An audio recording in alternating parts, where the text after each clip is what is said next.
सभी को राम राम। भाई एक बात तो तय है और कोर्ट ने भी तय कर दी, हमने भी मान ली और माननी पड़ेगी।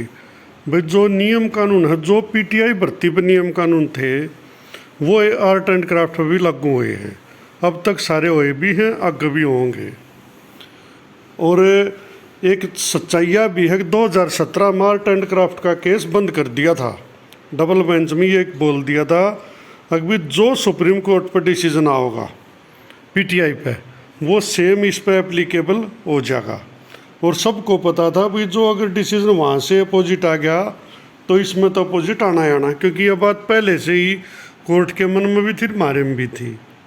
अब बात मैं करता हूँ, आज एक दूसरे का एक ऑर्डर आया है पीटीआई का, वो था आंसर की पर पेपर पे। In the present petition the petitioner are the candidate who have competed for appointment to the post of physical training instructor. PTI पे हो गया भाई, ये पिटिशनर में वे कैंडिडेट हैं जिन्होंने इसके लिए कम्पीट किया था अपॉइंटमेंट के लिए। Which post are being filled up, जो पोस्ट भरी जानी है in keeping in view of the direction. भाई जो direction Supreme Court of India ने दी है ना, उनके एवज में वे भरी जानी है, उनके अनुसार भरी जानी है। Keeping in view of the direction, यानी सुप्रीम कोर्ट ने एक ऑर्डर जारी किया while passing judgement in civil appeal number 2103 of 2020 decided on 8/4, यानी 8/4 ने जो ऑर्डर जारी किया सिविल अपील में, उसके अनुसार वे पोस्ट भरी जानी है। Title Ramjeet Singh Kardam versus Sanjeev Kumar and others. The petitioner, उसमें ये बोल दिया, अब जज साहब कहते हैं द पटिशनर यानी कि जो पीटीआई है were required to undergo a written test, उनको एक रिटन टेस्ट देना होगा in order to become eligible for appointment. उनको एक रिटन टेस्ट देना होगा अपॉइंटमेंट के लिए, एलिजिबल होने के लिए। और उसका क्राइटेरिया भी सुप्रीम कोर्ट ने सेट किया कि भाई जर्नल का जो है ना 50% और एससी या बीसी को मिनिमम 45% नंबर लेने पड़ेंगे। यानी कि जैसे 100 क्वेश्चन है तो जर्नल वाले के तो 50 ठीक होने चाहिए और एससी बीसी के कम से कम 45 ठीक होने चाहिए। और एक सर्विसमैन वगैरह एक दो कैटेगरी के 40 भी है वो, यानी कि टोटल क्वेश्चन 45 ठीक हों और नंबर 90 हों, क्योंकि एक क्वेश्चन 2 नंबर का था। क्लियर होगी। The minimum marks required were prescribed, वो दर्शाए गए थे to clear the said written test. After even का मुद्दा था कि भाई इनके नंबर पूरे नहीं आए थे, इसलिए ये गए कोर्ट में। यो इनका मुद्दा एक अलग मुद्दा है। अब वो आंसर की कहा भाई ये संघर्ष कर रहे हैं 50 नंबर के लिए और 45 नंबर के लिए। लेकिन कुछ हमारे में से महान आत्माएँ भी हैं आर्ट एंड क्राफ्ट में जो इस चीज़ के लिए संघर्ष नहीं कर रही। वे बहुत नीचे हैं, लेकिन वे भी नौकरी की बाट देखने लग रहे हैं। अब यह बात समझते बाहर है कि वे सोच के रहे हैं कि उनके दिमाग में है अरे भाई 50 नंबर तो लेने पड़ेंगे ना, तो जब 50 तो लेना होता तो पीटीआई ने सब नहीं ला देते। 1000 पोस्ट खाली पड़ी है, जब 50 नंबर का क्राइटेरिया ज़रूरी नहीं होता, 45 का ज़रूरी नहीं होता, तो इनको सबको ला देते। इनमें तो पोस्ट भी खाली पड़ी हैं। अब मुझे नहीं पता इनका दावा किस प्रकार का, इनका दावा दिखा देता हूँ। यो मेन केस है भाई रिवाइज का।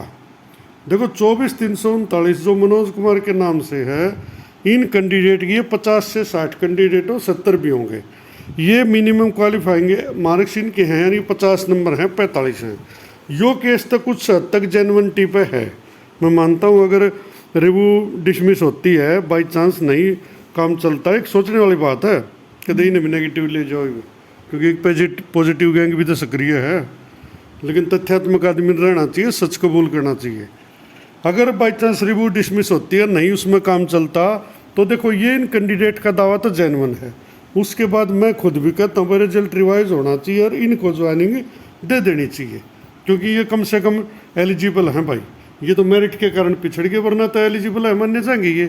मैं 50% तो इनके हैं, और अगर मेरिट दोबारा डिसाइड होगी तो कुरुक्षेत्र वाले हट जाएंगे, तो 50 वाले का नंबर आओगा। जैसे पीटीआई में इवन 42-41 वाले का भी आ रहा है कि 41 वाले 4 नंबर की ग्रेस मिल गई, 45 हो के लाग गया, मनो हो तो इनका तो बनता है। लेकिन बाकी जो ये भी गिनती देखा है केसा की, इसमें देखो एक तो मेन केस यू 25,124 है। मुझे नहीं समझ में आ रही यू क्यों जा रखा है, यू डिसमिस क्यों ना करते, इसकी क्या की बात देखे हैं।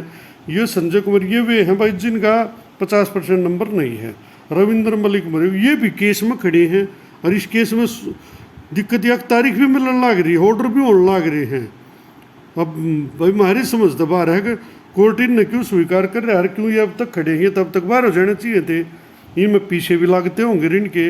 अब इनकी केस समझ में आ रही है, क्या सुप्रीम कोर्ट के ऑर्डर तो ऊपर हाई कोर्ट का जज ऑर्डर कर देगा कि इनको 50 से नीचे चैलेंज ज्वाइन करा दो?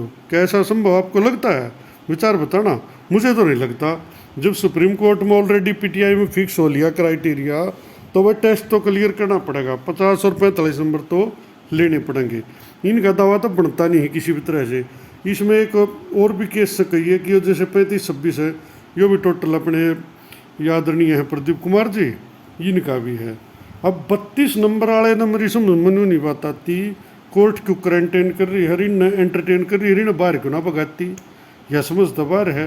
अरे जब आपने क्वालिफाइंगे मार्क्स नहीं लिए, और हर जगह कोर्ट ऑर्डर देखो, मैंने अभी पीटीआई का भी दिखाया है, हर कोर्ट न्यू कहने लग रही है 50 और 45 लेने पड़ेंगे। अब न्यू नहीं समझ में आती है, केस क्यों उलट कर रखे हैं। ये तो पहली डेट पर डिसमिस होने के केस है। अब पता नहीं इन्हें क्यों रोक रही। इसी प्रकार इसमें 49-85 है, 53-47 है। अब इनकी वजह समझ में नहीं आती, ये क्यों तो रोक के बैठे हैं। हाँ, यो केस एक जेन्युइन है, मैं मानता हूँ। अगर बाई चांस से डिसमिस होता है केस, तो मनोज वाली का चांस है, और इनका आना भी चाहिए। और दूसरी बात ले भाई क्लियर कर दूँ, कोई साथी नहीं कहें भाई बात सुनो। बोरा जी भी कई बार कमेंट करें, चाह पीनते भी नत भाई पी लेंगे, बोरा जी मारे के दुश्मनी तेरे था, तुम अपने लिए कर रहे हो, हम अपने लिए कर रहे हैं। भाई आपने सोचो हो कि ये बार हो जाए तो हमारा नंबर आ जा। हमने सोचा है जब हमने 2 साल इस डिप्लोमा को दिए हैं और मेरिट में आए हैं, टेस्ट क्लियर किए हैं, तो हमारा दावा भी बनाए हैं। बाकी वो कोर्ट ने तय करना है।